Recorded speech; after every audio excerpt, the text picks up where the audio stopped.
Welcome, I'm Kate Dalinger, the Director of Fellowship Programs here in Wellesley College in the Office of Career Education.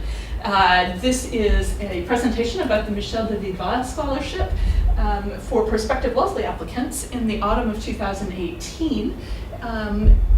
We're hoping to answer various questions as we go, but there's always an opportunity to pick things up at the end if you have a question that hasn't been addressed.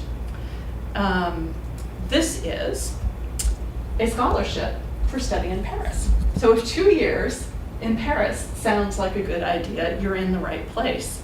The scholarship covers tuition and living expenses for a 2-year master's degree in any field at Sciences Po, which is of course a world-class university with particular strengths in the social sciences, political science, economics, things like that. As you can see, they have a strong emphasis on social responsibility. It's a very international outlook and has been for a long time. They offer a myriad of wonderful programs. They have students from around the world. It's a really interesting place to study. You can, as I mentioned, pursue 2-year master's degrees in any field. While there's no restriction on field of study, they are particularly interested for the purposes of this scholarship in people interested in pursuing graduate studies related to economics, since that is the field of the founder. But certainly I've known people win in a variety of fields, including things like communications. So you certainly don't have to apply only if you're an economist. One thing to note is that if you're applying for one of the dual programs that they offer with other universities, that's not eligible for this scholarship.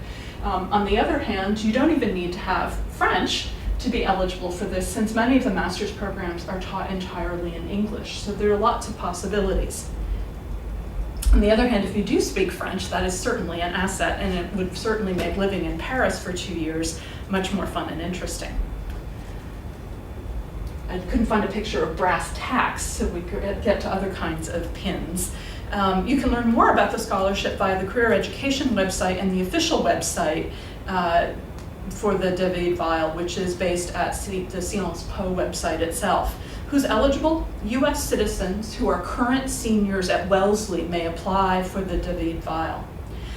They must be between the ages of 19 and 25 and have a cumulative undergraduate GPA of 3.7 or higher.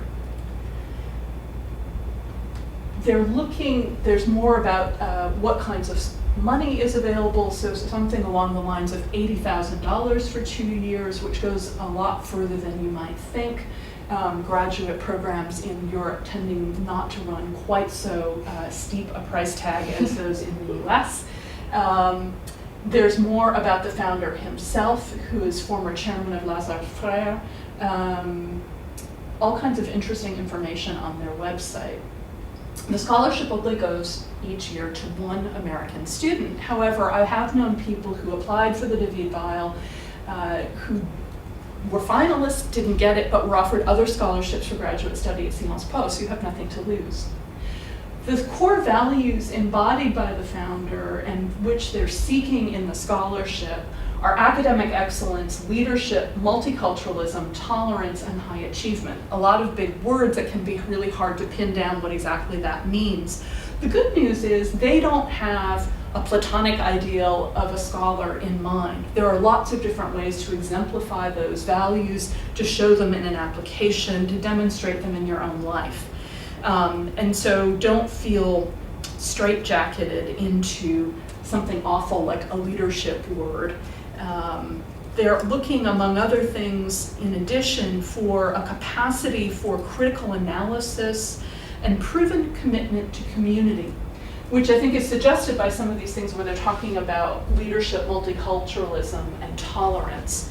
They're really thinking about the formation of communities, inclusive communities, which is not something that will come as a surprise to Wellesley candidates, since we care so much about those things here as well. It's not as if you have to be able to tick a series of boxes in your application. Again, there are lots of different ways to demonstrate these things, and we can talk more about that in a minute. In the meantime, You can learn more about how to apply for the scholarship by going to the Career Education website and finding out about how to apply for Wellesley's nomination for this scholarship. This year in 2018, the application deadline is November 5th, but it's typically in early November every year. What do you need to do to apply? Basically, we're looking for a copy of what you'd submit to the National Selection Committee. Should your application be the one that Wellesley may put forward to the national competition in a given year, you'll have a chance to make use of feedback from the campus committee to make final tweaks to your application before it goes forward. The national application deadline is November 30th for the submission of nominated applications. Note that by the campus application deadline in early November, we're hoping that you have also applied for the degree program of your choice at CMOS Poe. After the campus round of applications, national interviews are conducted for finalists, typically in February or March in New York City, and decisions are typically announced shortly thereafter. So it has a shorter timeline than many postgraduate fellowships, which is nice. What is included in the application? Nothing too surprising. Note that they use the French letter of motivation as opposed to more American personal statement or statement of interest. And so you really want to switch gears a little bit, not only from thinking about the kinds of essays that you had to write to get into Wellesley, but also to think about,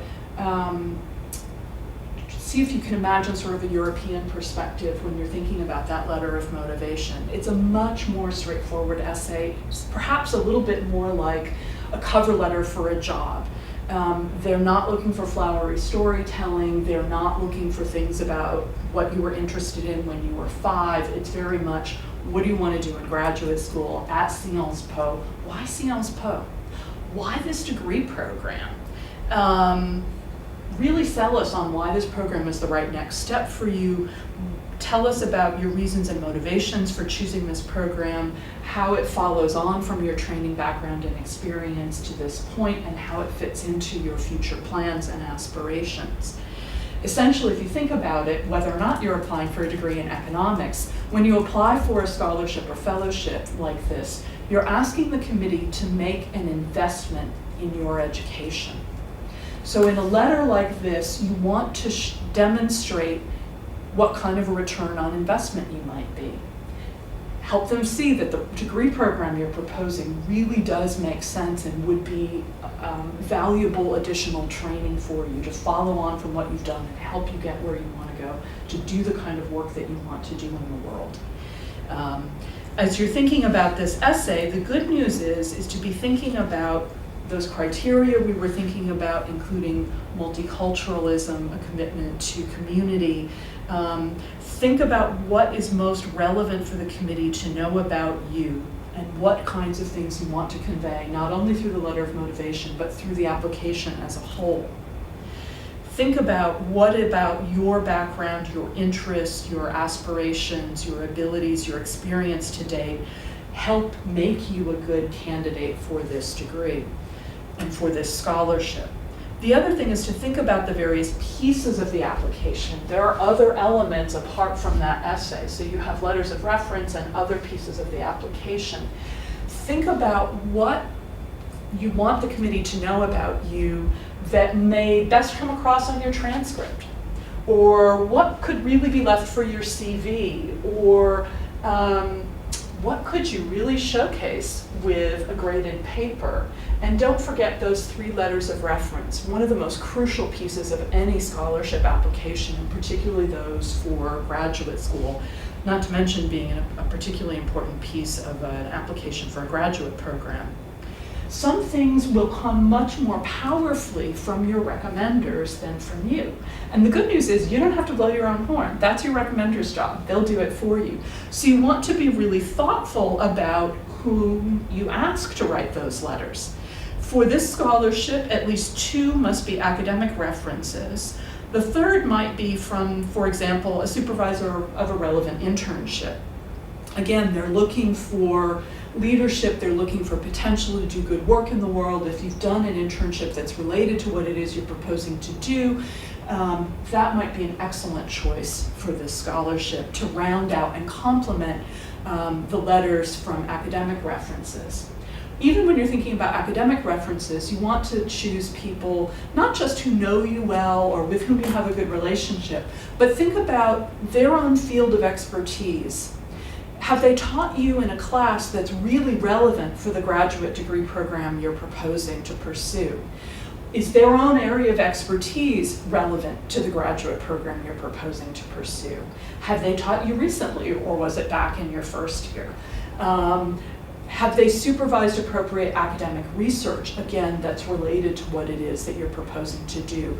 Think about those writers, all three of them, as it were, as expert witnesses on your behalf who can throw the weight of their expertise and their knowledge, their firsthand knowledge of what they've seen you do, whether it's getting the important theoretical underpinnings to be able to do advanced graduate work in your field, or the kind of leadership you may have exhibited in an internship, or whatever it might be. Let them throw the weight of their expertise behind your reference, behind your application through their references. Which brings me to another point. You want to start early and be thoughtful about whom you ask. The good news is you don't have to start a conversation with a potential recommender by saying, hey, would you write me a letter for this tomorrow? That's a horrible way to ask, of course. Nobody wants to do that. And it's really hard for somebody to write a good letter that way. A much easier way in is maybe, especially with a professor, to swing by office hours and say, I'm thinking about graduate school. I'm thinking about graduate school in this field. I'm thinking about potentially doing a graduate program, this particular program at Sciences Po. What do you think? What are the classes that I should be taking between now and then? What are the things I should be reading? Where are the really good programs in my field? Those kinds of conversations, which faculty members have all the time, not only give you really good advice to help you put forward the strongest application you can and find the right fit, but it also helps your recommenders get to know you better. It allows them to write a letter that not only says, absolutely, Kate did, and I'll just use my name so I'm not embarrassing anybody, Kate did really good work in my class, and here's why. If they can say, not only Kate did good work in my class, and specifically here's why, but also I've talked with Kate about this degree she's proposing to do at Sciences Po in my field, and let me persuade you, the reader, why I think that's an excellent choice for her and why I think she'll do a beautiful job with it. If you haven't had those conversations with your recommender ahead of time, they can't do that second piece, which makes for a stronger letter. It also makes their job of writing that much easier, because they have a much clearer sense of here are the particular things that I want to emphasize, not only about why I think the proposed program of study is a good idea, if indeed, hopefully I do think it's a good idea as the recommender, but it also helps them think about, if Kate's proposing to do this degree, I want to make sure that the committee knows she has this relevant background, training, and experience. Maybe I'll emphasize this piece or another piece of something. We know people in the same ways. That's not going to change, but what is more or less important in a particular context might change. The other thing is, if you're applying for graduate scholarships and for graduate programs, potentially multiple programs, multiple scholarships, the good news is once a recommender has written one letter for you, it's much easier to repurpose it. And I've spoken with many faculty members over the years who are delighted. It's efficient, right? They've written one letter, they can use it a lot, it's fantastic, they're delighted to do that. If you only ask somebody for one letter, they can be kind of disappointed because, wow, I did all that work and it's just for this one purpose. So, let them make efficient use of their time as well.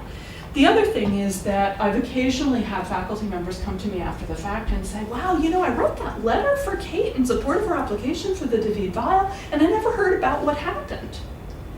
Can you tell me about the outcome of her application? And technically I can't, sometimes faculty members ask, well, why do you think Kate didn't tell me what happened with her application? Students ask me all the time, alumni ask me all the time, I don't want to let people down. If I try for this, what will, I can't ask somebody to put all this time into it, and then if I don't get it, I've let them down. It's not going to happen. That's not how folks look at it. They want to support you. They're glad to see you putting yourself out there. They all know how competitive getting into graduate programs or getting a job or winning a scholarship, for heaven's sake, is. They understand that, and nobody's going to think any of the less of you. I promise I've been doing this work for more than a decade. I've worked with literally thousands of recommenders, and I've never had somebody say, well, that was a waste of my time. So be brave. Start those conversations with recommenders, plan ahead, give them the ammunition to write really good letters. Choose, having a conversation with somebody may also tell you, for example, like, oh, so-and-so may like me a lot, maybe in a relevant field, but maybe thinks this is not the right place for me to do my graduate work. That's really important information for you to have. And or if for other reasons you're convinced that this is the right graduate program for you, it's a good indicator that maybe you should have somebody else to write a letter. So again, starting those conversations early can be helpful. And giving people plenty of time to write, no matter how busy they are, is always helpful too, and they appreciate it. And do follow up and let folks know what the results are, because they're rooting for you no matter what happens. So we've talked a little about the letter of motivation, the 3 letters of reference. The other elements are more straightforward for the most part. Transcripts, whether your Wellesley transcript, study abroad transcripts, if you transferred to Wellesley, your transfer institution, any relevant college level transcripts. A CV is pretty straightforward. It's essentially the academic version of a resume. For the purposes of this scholarship, no more than 2 pages, please. The sort of oddball piece for this application is the graded paper. You're asked to supply a paper of something like 8 to 10 pages from a relevant class. It should demonstrate the best work you're capable of. Think about it, as it were, as proof of concept that you can do the kind of graduate level work you're proposing to do with this scholarship. It gives the committee a chance to see your academic chops, right? It's a sample of written work. So think carefully about what paper you choose. They're also looking for the professor's comments on the paper, and that could be maybe written on the document itself, or it could be an email, or it could be something else where you have comments from the professor as well as the grade. If it's just a grade, that will work, but they really do like comments as well. So be thoughtful again as you're thinking about how all those pieces of the application fit together. Not only are you showing the committee different aspects of what you bring to the table as an applicant, but do they hang together? Do they make sense? Have you said that you're really interested in economics and then you give them a graded paper on straight political theory? That seems like a disconnect.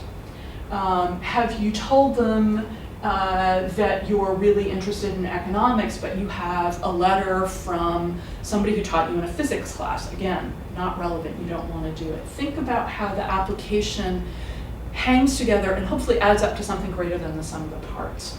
Not that everything has to be absolutely the same. If you're applying for economics, you don't necessarily want 2 letters from economists or 3 letters from economists. You might. That would be fine, as long as they've taught you in different kinds of classes and seen you do different kinds of things. On the other hand, if what you're proposing to do is an interdisciplinary program, it's probably sensible to have letters from people who can speak to at least 2 of the kind of relevant disciplinary classes or experiences that you've had that relate to your program. Again, think about, not everything has to be said in that letter of motivation. A lot will be said, and very eloquently, by other pieces of the application. So use that power that you have to give the committee as much relevant information as you can. And hopefully you will have a chance to spend 2 years in Paris. So, if you're applying or thinking of applying for this scholarship, you are a Wellesley student, and you are smart and capable, but you don't have to go it alone. Career Education and the Fellowships team, we're all here to help. We have a whole series of upcoming events related to graduate school. Wednesday, October 17th is a graduate school fair, and there are a series of related events, including an alumni panel, which will take place on Tuesday the 16th at 4:30 p.m., a personal statement workshop that in fact I'm giving on the 24th, and there are lots of other events that are going on at the same time. Can't make one of these events? No worries. If you go to our website, wellesley.edu/career education, you can find graduate school advice and application advice 24/7. You'll also find information about career advising. One of the things as you're thinking about applying to grad school is not just, if you're proposing to do a graduate degree in economics, have you done enough economics courses to be ready to do that as an undergraduate, but what are you hoping to do with that degree? What do careers in your field look like? What kinds of skills and qualifications do you need to have to do the kind of work that you want to have? Where in the world might you want to work, or what kinds of organizations might you want to work for? Where are the right programs that will not only give you the relevant skills and qualifications and training, but think about the networks of scholars and students that you'd be meeting in the graduate program. You want to think about how, for example, studying at Sciences Po would be helpful to help you get where you want to go with your career, to do the kind of work that you want to do. And it doesn't necessarily have to be a straight line vocational training or whatever kind of a connection, but it's worth thinking about as you're choosing an appropriate graduate program, how that fits into your longer term career strategy.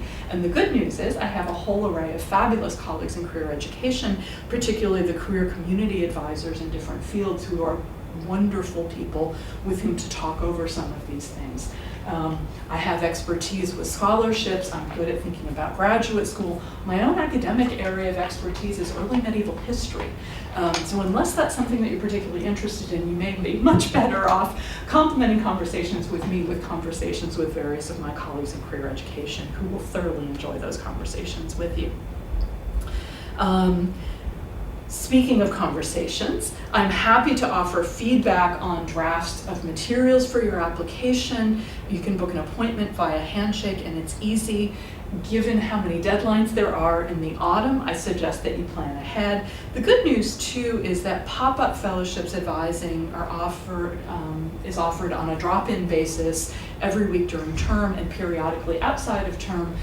We offer some virtual options as well as live options at the campus center during term, typically on a Friday at lunchtime.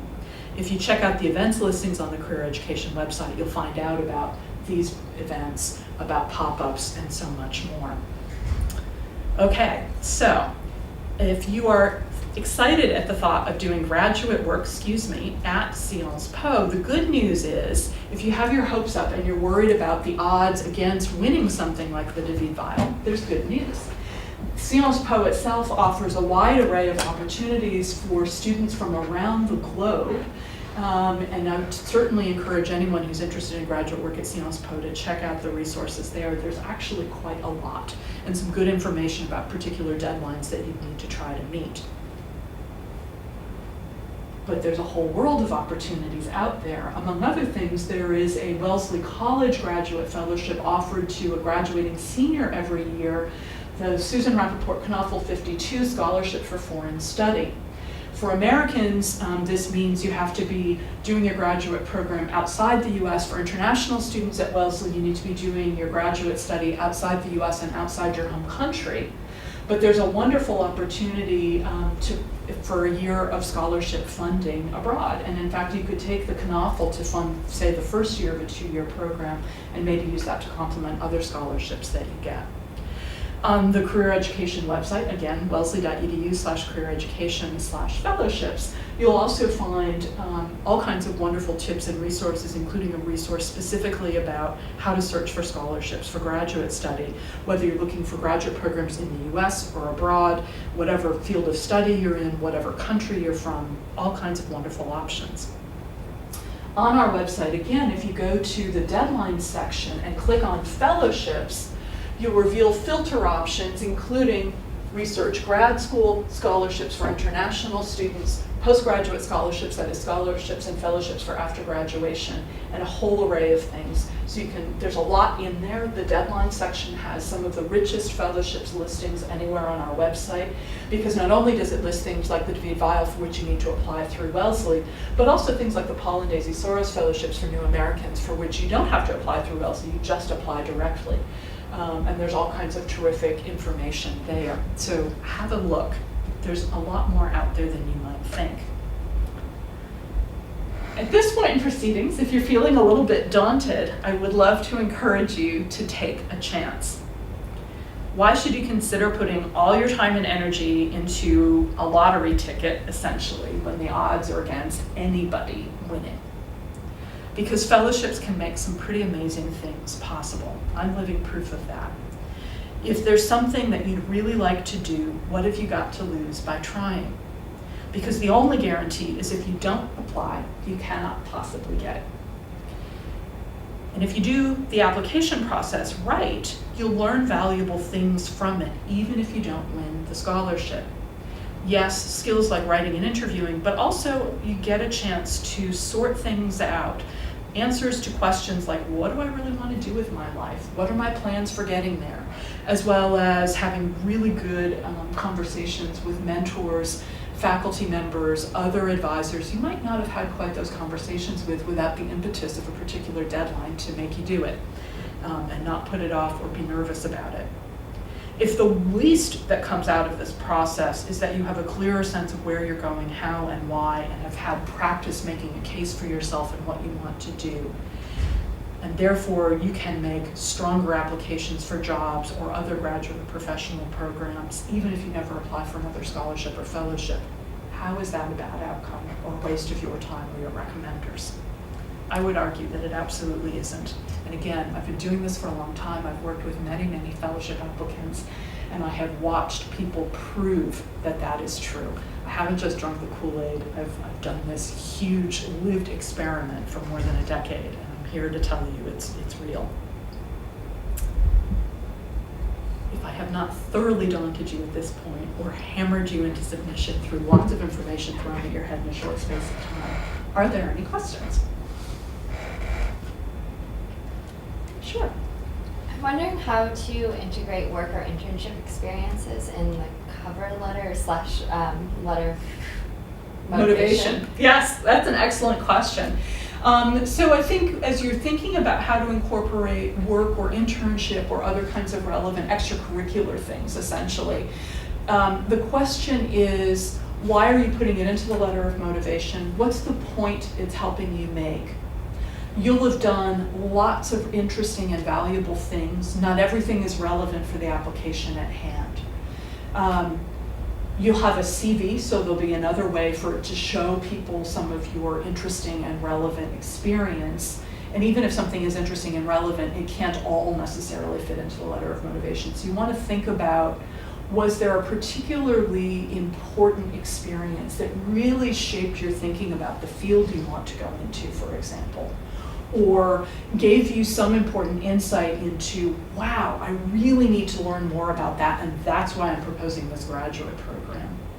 Or it might be something that made you change your major, or it should be something that's important to the larger argument you're making about why you're proposing to do this program at Sciences Po, where you're hoping to go from there. Does that make sense? Absolutely, thank you. Terrific. So the good news is, since I always think of the question the minute I've left the room, you can always email fellowships@wellesley.edu or swing by Pop-Up Advising on a Friday, and we'll be glad to chat with you. Or please book an appointment. They're available year-round via telephone and video chat as well as in person, and I really look forward to speaking with you. Thank you very much.